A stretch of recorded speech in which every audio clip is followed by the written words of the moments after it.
So, once again, okay, I have this all set. My interview is trimmed, I'm leveled, my song is leveled, I have text, I have B-roll, everything looks good. All right, first thing you want to do is hit save. Command S for save. Command S for save, just in case it crashes. And it may crash. Let me say that again. The times where Premiere is most likely to crash is when it's rendering, exporting, or when you're dealing with a lot of graphics and movement.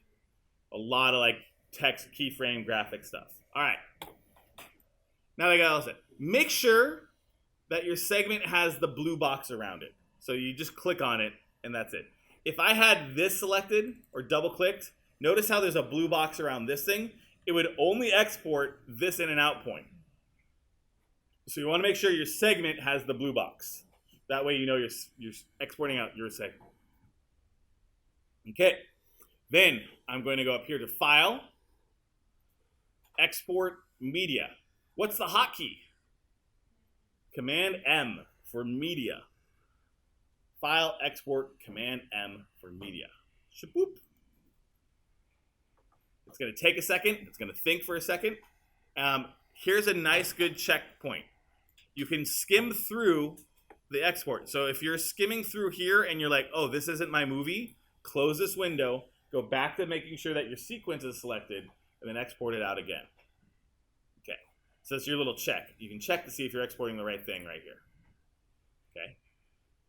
Now, make sure that your format is in H.264. H.264. H.264. H.264. You're just going to have to memorize that. Once you change it once, I believe it keeps it there the whole time. The next thing you need to change is right here. Output name. Double click on it. Or single click. Might take a second again. And this is what you're going to rename it. So go to your desktop. Desktop. And you're going to call it seg underscore pract underscore last name. Seg underscore pract underscore last name. And for last name, you put your last name. You put Winkstrom. You put Johnson. You put Smith. You put Mendoza. You put whatever your name is. I used to write Bruno there, but then people thought they wanted me to write Bruno. So yeah, Afu. How'd you get there? Yeah. It's this little, it's not obvious. Output name, you click right, it's blue. This one blue thing. If you ever see anything in a bright blue, that means you can kind of click on it and it'll give you a destination link. Or it's a changeable feature. If it's bright blue, it's changeable. Make sure you choose desktop. Rename it to what you want to rename it. So next segment you're going to do, you're going to call it SEG, and you're going to call it the title of your segment.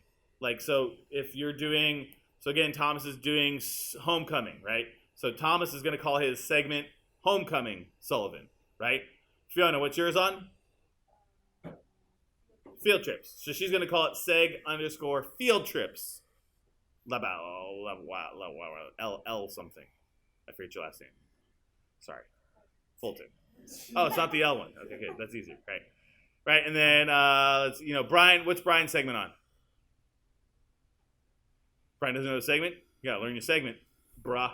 All right, so you're gonna hit save, and then export.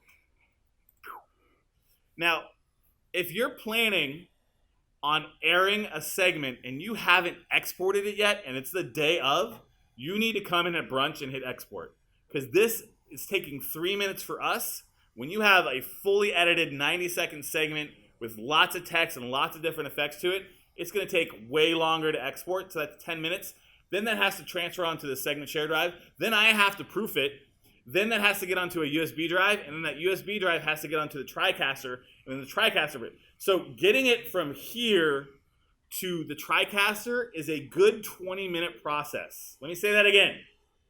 If there's a segment you were counting on airing, but you hadn't hit export yet, that's a good 20 minutes to go from here to there. You're like, oh, that's easy. We have a 50-minute period. Yeah, but we like to practice and start rolling at like 25 minutes. So you're giving the TV a very short setup time if you're exporting here. It's a little nerve-wracking to play a segment that you haven't exported the day before. So just keep that in mind. Always try to, if you're planning on using a segment, make sure it's exported the day before at least, so I can proof it and that we can get it going. As you notice, it takes a while. What I'm going to do is I'm just going to hide this for a second. Command H. It's going to wind up right here. Don't press this just yet. You see how it's like two separate pieces? It's going to become one in a second. So it's still rendering out. Right? So just because you see it here doesn't mean it's done. It's still cranking out its information. It will combine that and be one file. Now, when it's done as an MP4, I made a big mistake when I made these computers set up. It actually opens up some other program, not QuickTime. So if you double click on it, open something that says can't be opened, right click on it and say open with QuickTime. I have to go in with my admin settings and change that setup. So if I go right click and choose open with QuickTime, it'll play. Yours is default opening with Ryko Theta. Apologies, that's my fault. That's not my fault. That's Ryko Theta's fault. They made the default for all MP4s, and it's stupid. So QuickTime. So right click open with QuickTime. You can test it out, or you can press play, or you can press the space bar, excuse me. Space bar gives you a quick preview. Help the environment, get off the road, file, go on. There you go. So there's my segment, right? Now to turn it in, you're gonna open up. Did we make an alias for our server? Yeah? If you made that alias for your server, go ahead and double click on that alias. What does that alias look like? It looks something like this. i3 classes alias. If you didn't make that alias, I'm going to walk you through it anyway. So make sure you're on your desktop. Click on your desktop and click on it so that it says Finder up here. It says Finder up there. You're going to hit Go.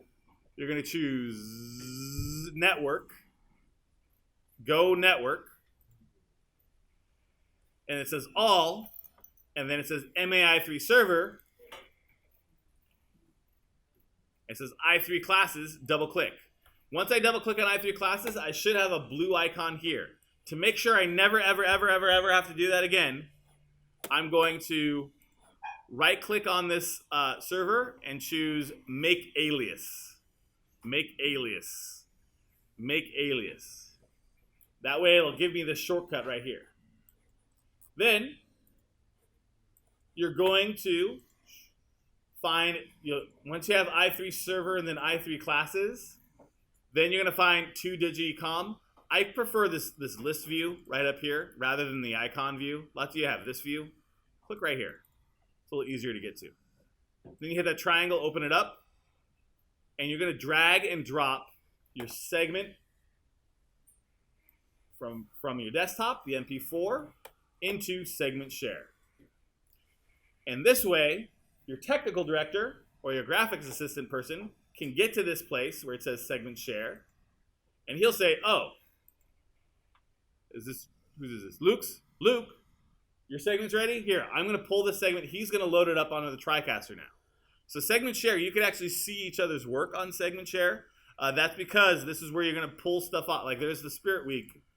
That's the Spirit Week one, right? So everything goes there.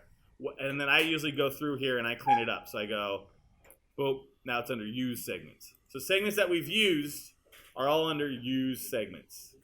There's the flex time, there's the pride trailer, there's a whole bunch of stuff. Questions? No? Yeah. Avu? I just did, and I'll post it up and you'll have it as reference, yeah. Here, I'm going to stop recording.